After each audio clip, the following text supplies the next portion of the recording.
Hello friends, welcome to my channel. मैं self doctor Santosh और मैं आज आपको ब्लैक फंगस के बारे में बताऊंगा। Black fungus basically English term है जो कि एक फंगल इन्फेक्शन होता है और जिसका मेडिकल टर्म होता है म्यूकरमाइकोसिस। अब ये इन्फेक्शन हम लोग देख रहे हैं कि कोविड पेशेंट्स में काफ़ी इंक्रीज़ हुआ है इसका इंसिडेंस। और ये अभी सतह में इसलिए आया है क्योंकि कोविड पेशेंट्स इम्यूनो कॉम्प्रोमाइज्ड हो रहे हैं या फिर उनको स्टेरॉइड्स दिया जा रहा है और मेनली ये मॉडरेट टू सीवियर कोविड में ही आ रहा है। उसके बारे में आपको बताऊंगा, लेकिन मैंने सोचा कि थोड़ा सा इंट्रोडक्शन दे देते हैं। बेसिकली जो म्यूकरमाइकोसिस जो बोलते हैं ये फंगल इन्फेक्शन होता है और ये इतना कॉमन नहीं है, ये बहुत ही रेयर इन्फेक्शन होता है। और पहले भी ये इन्फेक्शन देखा जाता था लेकिन अभी ये बहुत ही आम हो गया है बिकॉज कोविड पेशेंट्स में हम लोग स्टेरॉइड दे रहे हैं। बहुत सारे लोग डायबिटीज़ है जिनका स्टेरॉइड देने से शुगर अनकंट्रोल हो रहा है, तो अभी इसका इंसिडेंस इसलिए बढ़ गया है। तो स्टार्ट करते हैं। बेसिकली ये जो फंगस इन्फेक्शन ये है क्या? ये जो इन्फेक्शन है दोस्तों, ये बेसिकली स्पोर फॉर्मिंग फंगस इसको बोलते हैं। और इसका जो फंगस का जो स्पोर्स होते हैं, छोटे छोटे कण बोलते हैं इनको, और ये हवा में नॉर्मली तैरते रहते हैं, सस्पेंडेड रहते हैं। और जब कोई बंदा जिसका इम्यूनिटी ठीक नहीं है उसके अंदर अगर वो नाक या मुंह के थ्रू जाता है तो इन्फेक्शन कर सकता है।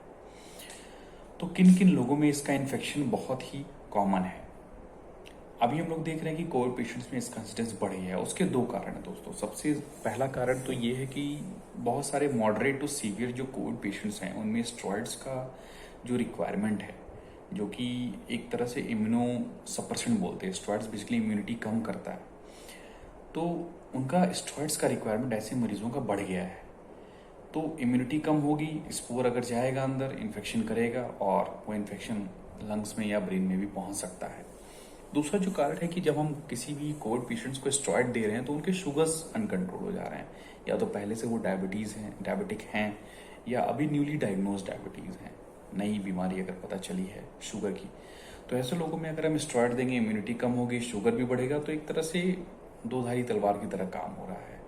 और इसीलिए इसका इन्फेक्शन कोविड में पेशेंट्स में बढ़ रहा है। और ऐसे पेशेंट में बढ़ रहा है जिनको लंबे समय तक हॉस्पिटल की रिक्वायरमेंट हो रही है, लंबे समय तक वो ऑक्सीजन का यूज़ कर रहे हैं, या लंबे समय तक स्टेरॉइड्स का उनको इंजेक्शन या टैबलेट दिया जा रहा है। दूसरे ऐसे मरीज होते हैं जिनका कि शुगर अनकंट्रोल्ड है। जब हम लोग पहले केसेस देखते थे म्यूकरमाइकोसिस के, तो हम लोग सिर्फ यही अंदाजा लगाते थे कि हाँ म्यूकरमाइकोसिस इसका मतलब शुगर अनकंट्रोल्ड है, शुगर बिल्कुल अच्छे से कंट्रोल नहीं है। तो ऐसे पेशेंट्स में भी म्यूकरमाइकोसिस मिल सकता है। इसके अलावा ऐसे मरीज जिनका इम्यूनिटी कम हो, चाहे वो किडनी ट्रांसप्लांट पेशेंट्स हो या ब्लड कैंसर के पेशेंट्स हो, या ऐसे मरीज हो जिनको इम्यूनोमॉड्यूलेटर चल रहा है, ऐसे पेशेंट्स में भी ये म्यूकरमाइकोसिस का इन्फेक्शन पाया जाता है। अब ये इन्फेक्शन होता कैसे है? तो जैसे मैंने पहले आपको बताया कि स्पोर फॉर्म में नॉर्मली ये फंगस सस्पेंडेड रहता है एयर में, और जब ये नाक के थ्रू या मुंह के थ्रू, नॉर्मली नाक के थ्रू ही जाता है, तो इन्फेक्शन नाक और साइनस से स्टार्ट होता है। नाक में अगर इन्फेक्शन स्टार्ट होता है तो नाक में भारीपन, नेजल ब्लॉकेट होगा। उसके बाद जब वो साइनस में जाता है तो फेशियल पेन होगा, और अगर ऊपर उसके थ्रू जाएगा तो आंखों में दिक्कत होगी, आंखों की रोशनी भी चली जा सकती है कुछ लोगों में, और उसके ऊपर अगर जाएगा तो ब्रेन में परेशानी होगी। और धीरे धीरे ये जो फंगस होता है ये बेसिकली जो जिस एरिया को इन्वॉल्व करता है उसको सड़ा देता है, एक तरह से उसको डिस्ट्रॉय कर देता है। इसीलिए इसमें मॉर्टेलिटी बहुत ज़्यादा होती है, मतलब इसकी मारक क्षमता इस बीमारी की बहुत ज़्यादा होती है। सिमिलरली अगर वो स्पोर नीचे गले से अगर सांस की नली में गया तो लंग्स में इन्फेक्शन हो सकता है, जिसके कारण बुखार, खांसी या सांस में तकलीफ हो सकती है, और पेट में भी ये फूड पाइप के थ्रू जा सकता है।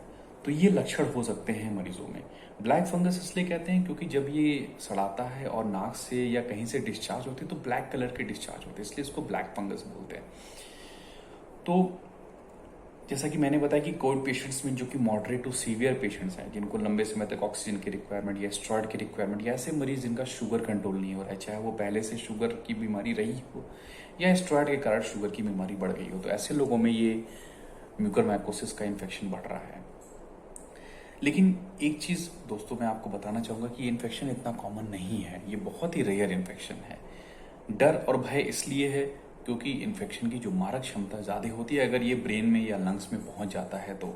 अगर साइनस और नाक में ही अगर कंट्रोल कर लिया जाए और मल्टी डिसिप्लिनरी अप्रोच की, जिसमें बहुत सारे डॉक्टर्स इन्वॉल्व हो गए, चाहे वो इंटरनल मेडिसिन के हों या फिर ईएनटी के हों। अगर ये लोग इन्वॉल्व हो के जल्दी से एंटी फंगल ड्रग्स स्टार्ट कर देते हैं तो डेफिनेटली इस बीमारी का इलाज संभव है। बहुत सारे केसेस हम लोग इसको ट्रीट किए हैं, और अभी 2 दिन पहले ही 2 केसेस मैंने देखे थे। इतने सीवियर नहीं थे, बट किसी कारणवश वो एडमिट नहीं हो पाए हमारे यहाँ, बट ऐसे केसेस आ रहे हैं। तो इम्यूनिटी बहुत ज़रूरी है दोस्तों, इम्यूनिटी मेंटेन करना। जिनको भी मॉडरेट टू सीवियर कोविड है, लंबे समय तक स्टेरॉइड्स यूज़ कर रहे हैं, उनको सावधान रहना है।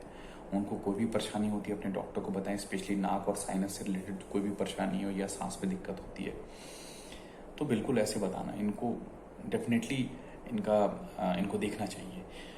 अब आ जाते हैं ट्रीटमेंट में दोस्तों। ट्रीटमेंट इस बीमारी का डेफिनेटली है एम्फोटेरिसिन बी करके जो दवाई आती है, वो कन्वेंशनल बोलते हैं और लाइपोसोमल फॉर्म बोलते हैं। उसका जो इंजेक्शन होता है वो देते हैं और इससे बिल्कुल बीमारी ठीक हो जाती है। एक बस प्रॉब्लम ये रहती है कि इसके जो दवाई के साइड इफेक्ट्स होते हैं वो बहुत ही ज़्यादा होते हैं। अभी नए टैबलेट्स भी आ गए, जैसे पोसाकोनाजोल, वोरिकोनाजोल, ये भी आ गए हैं। बट बेस्ट ड्रग अभी भी एम्फोटेरिसिन भी माना जाता है, जिसका कि किडनी पे असर होता है, इसलिए इसको मॉनिटर करके ही देना चाहिए। इलाज थोड़ा लंबा होता है, लेकिन अगर सही टाइम पे इसको पकड़ लिया जाए कि हाँ ये म्यूकरमाइकोसिस ही है, तो बिल्कुल मरीज ठीक हो जाते हैं। ब्रेन, जिनका ब्रेन में इन्वॉल्वमेंट हो गया या जिनका लंग्स में इन्वॉल्वमेंट हो गया, उनमें डिपेंड करता है, पेशेंट टू पेशेंट वेरी करता है। हर एक मरीज का बनावट अलग होती है, हर एक मरीज में मारक क्षमता शरीर की अलग होती है, तो उसके हिसाब से ही होता है। तो दोस्तों ये था बेसिकली म्यूकरमाइकोसिस। होप आपको ये वीडियो पसंद आया होगा तो प्लीज़ लाइक करिए, सब्सक्राइब करिए, स्वस्थ रहिए, मास्क लगाइए, सैनिटाइजर का उपयोग करिए और कोशिश करिए कि घर में रहें, हेल्दी खाना खाइए, प्रोटीन लीजिए और पानी का सेवन अच्छे से कीजिए। धन्यवाद।